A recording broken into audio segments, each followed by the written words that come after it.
शासनाचा GR आहे, या GR मध्ये आम्ही बसत नाही. मग आता आमच्याकडे पैसे नाही, आता शेवटी आम्ही किडनी विकतो, तुम्हीच किडनी विकत घ्या आणि आमचं कर्ज माफ करा.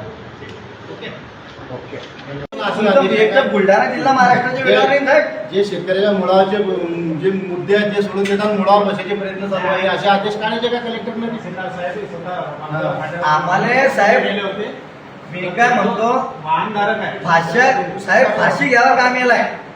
बियाणं घ्यायला पैसे नाही, शाहूकार चक्रा मारू राहिला, कर्ज माफ करायला शासन असं करते, बँका डबल कर्ज द्यायला तयार नाही. आता हे कर्ज पहिलं जुनं भरा, 50,000 रुपये घ्या, काय बोकांडी बचत देऊ आमची कॉपरेटिव्ह बँक होती, बिचारी शेतकऱ्याची बँक होती, बरोबर पेरणी आली की ते पैसे देत जा. शासनाने बरोबर 6 महिने घेतले, आता शेतकऱ्यांचं कंपन नाही. डायरेक्ट विड्रॉल तुमचा असेल, हा मारीन पैसे माघारी या, अशी परिस्थिती आहे. इमानदार बँक आहे ते, त्या बँकेच्या हरामखोराने खाल्ली द्या, त्याच्यामुळे आम्हाला हे परेशानी आहे. चला